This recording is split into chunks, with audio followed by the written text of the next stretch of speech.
On behalf of everyone at Doolittle Architects, we would firstly like to begin by paying our respect to the local Indigenous people, the traditional custodians of this land where this project will be located. We would also like to thank the City of Stirling for providing us with the opportunity to take part of this project for the Balcatta Artisan Centre. We were invited by the City of Stirling to participate in the design for a medium-sized community building to replace the existing men's shed at 8 Vesta Place in Balcatta.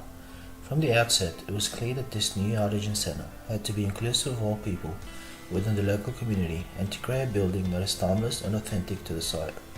The City of Stirling also highlighted specific requirements for the new proposal to be inclusive of migrant groups, Aboriginals and Native people, and also females as part of the City of Stirling's inclusion plan. In order to gain a solid understanding at the early stages of this project, our firm completed a site analysis of both the physical attributes of the site as well as the surrounding context and setting.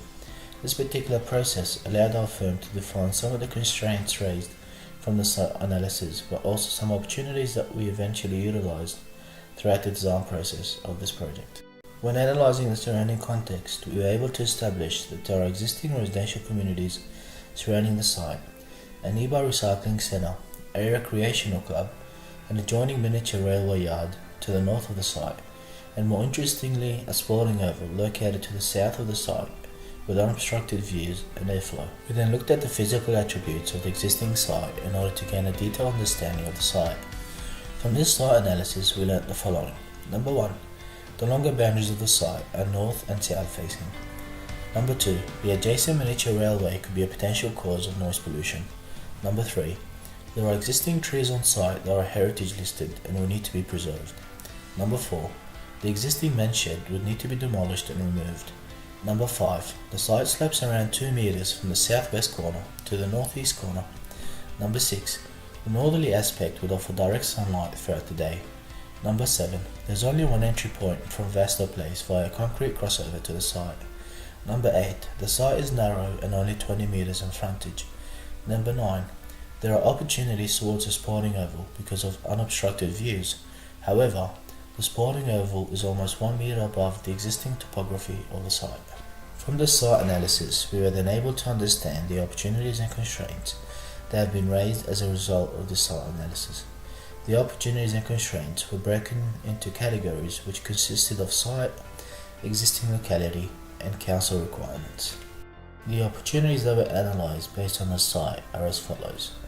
Opportunity to create a spiritual connection by utilising existing characteristics of the site. Construction technique that would free up the architecture. Spatial planning to turn the constraint of a narrow site into a positive. The constraints that were analysed based on the site are as follows. A narrow site could be harder to design on. Single access point from Vesta Place which could impact street presence and appeal. Noise pollution from surrounding industrial areas and miniature railway station. The opportunities that were analysed based on the existing are as follows. Existing slope can aid in shaping the design. Parts of existing men's shed can be reused in some areas of the project. The extensive depth of the site can allow for green spaces to define and separate spaces. The constraints that were analysed based on the existing are as follows. The existing project does not account for all demographics. The existing men's shed does not take advantage of the site and its features. The existing project does not contain any dedicated green spaces. The existing project lacks a sustainable approach. The opportunities that were analysed based on the locality are as follows. The potential collaboration with nearby recycling centre.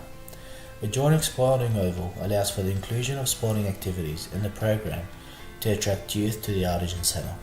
The project is situated in a conventional climate. The constraints that were analysed based on the locality are as follows. The risk of noise pollution from nearby miniature railway yard.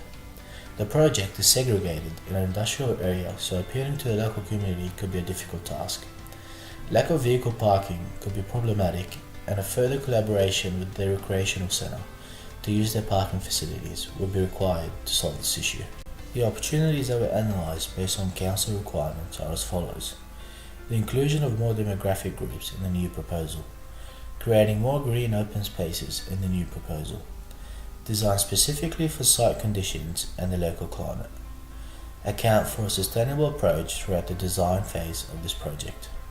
The constraints that were analysed based on council requirements are as follows: a lack of budget for a new proposal, ability to deliver a project that is self-sustaining and timeless. After conducting an in-depth site analysis and understanding the opportunities and constraints that were raised as a result of the site analysis, our firm was able to formulate design intent to guide us throughout this project. Our design intent for this project was to create architecture that would be appealing to the public, have a solid connection to the environment, and consist of an organised and well-planned spatial program to account for all of the identified demographic groups. We also wanted our proposed architecture to be minimal in form and construction technique and materials to achieve a timeless piece of architecture that would remain relevant throughout the years to come.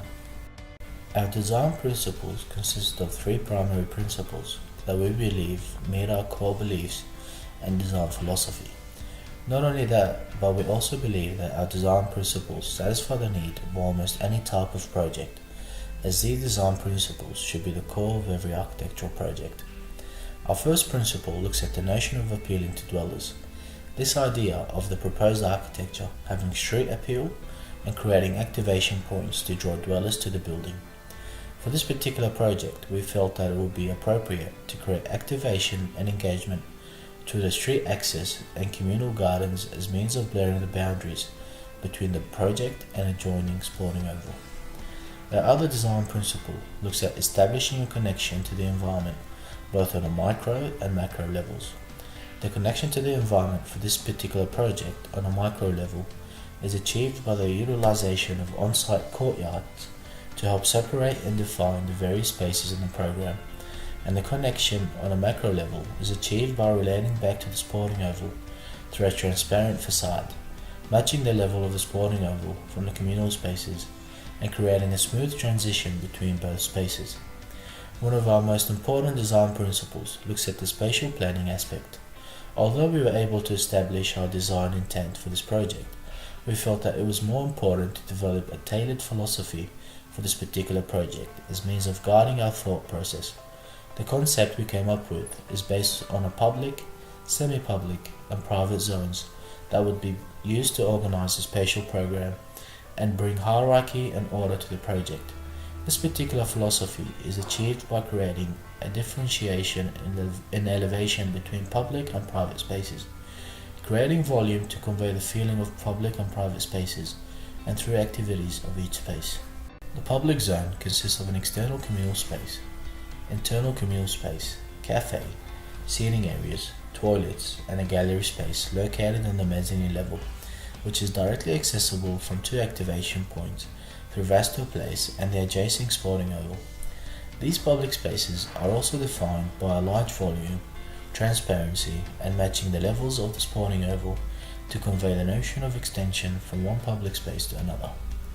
The semi-public zone contains the reception area, which is located at the front of the building, as we felt that this space will only be accessed with purpose and does not need to be dominant or apparent directly from the public spaces, and in other terms, steal the limelight from the communal spaces.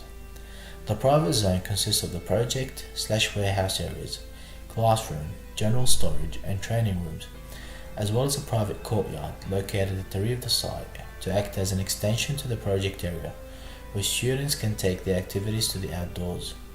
This particular zone is of a low volume and less transparency to the external environment, and has been defined at a lower elevation to create the sense of transition from the public space down to the private space.